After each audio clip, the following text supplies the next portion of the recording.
based in Australia. So what now? What are the plans now? Yes, please. Go and study here.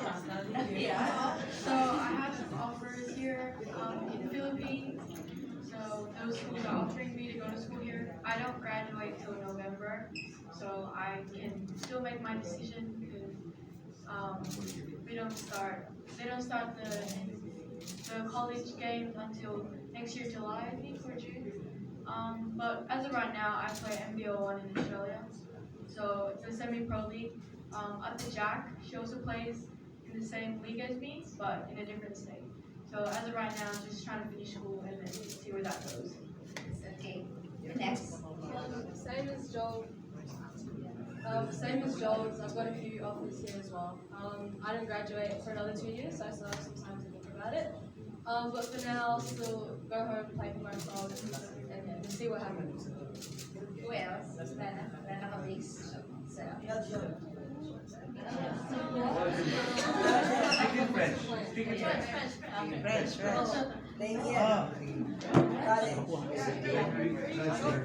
Andyan. Picture natin ulit kasi maraming link.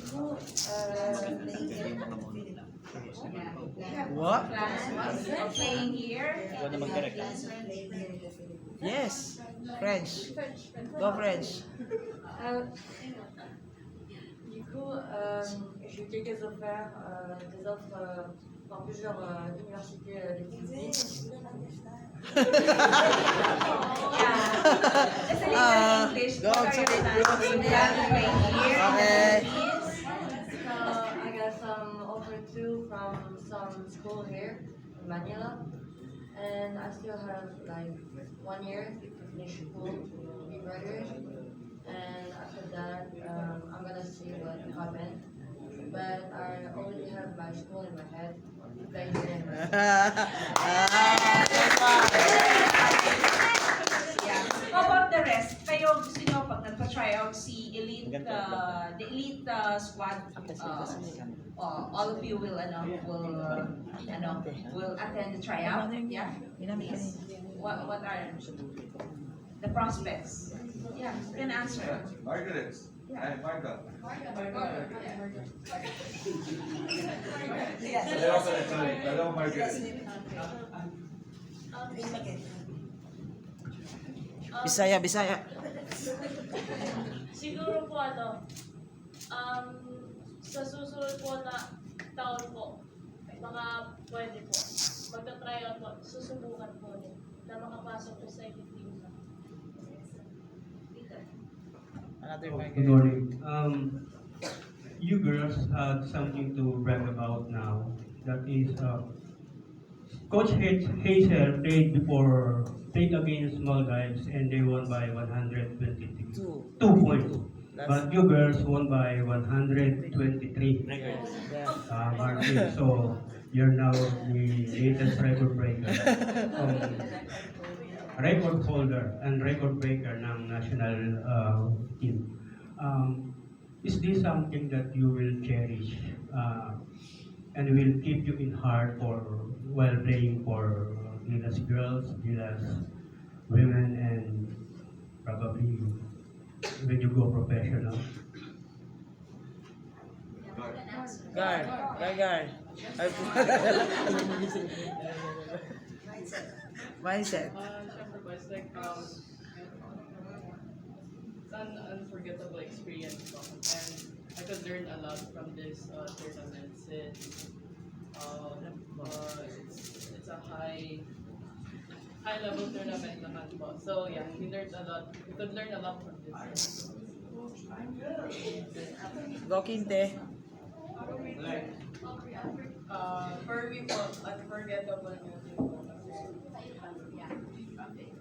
For me po, unforgettable din po siya kasi malaki po yung lead. So parang na-enjoy po namin maglaro and parang yung experience din po kakaiba po. And na-enjoy po talaga namin yung game. Yeah, a question to Miss Rodriguez. Yeah, you scored you drilled 6 of 10 3 points, no, including the getaway basket. When it was 20 all, you scored a 23, then Nomi, and then you. Your skills like that. Do you want to put more things on that when you go to the Division A, or you want to put more additional skills more than the long range shooting? Improvement. Yeah, definitely. Like obviously, I have like my shooting, but I just want to keep growing my game, keep working my skills, and yeah, obviously trying to develop my game so I can have a bigger impact on everything. You were also good on defense. So, what other department do you want to improve more on? I'd say probably my attacking. I want to become a better like slasher and more aggressive to the bosses. To Coach Pat, Coach, just to help you in recruiting players, no? Does SBP had a plan to put up a leagues, national leagues for under 16, under 18, and under 23, just to support your strong program? Actually, now we have a program, the grassroots programs, headed by Coach Norman Lang. Okay, so that program is going around the Philippines already. We've been to Cebu, we've been to Davao, they've been to Davao, I think to Iloilo, and by 2 weeks from now, by July 12, we'll be going to Las Vegas and have tournaments for Phil-Am players. So it's a good program that SBP is doing, and with that we can see and select the future of Gilas program. We look for 7-3, Coach. Huh? We're looking for 7-3 players. We will try to look for 70. Hopefully we can. I think this girl, I think she's grown. Future. 6'4". Okay? Future. 6'4". She's only 13 years old. Be reminded of that. And his dad is about 6'7". His brother is already 6'8" at 15. So she'll be studying in the States this coming school year with his brother, and hopefully when she comes back, get a little bit more Body. to her body. So, but we'll try. We'll try talaga. Definitely with also the program of having a naturalized players on the process, and sabi nga namin nung unang kita namin kay Claire Castro. Saan ba nakita si Claire Castro? Sabi nagsisibaw sa Quiapo. So, mayroon pa kami sibaw dito. So,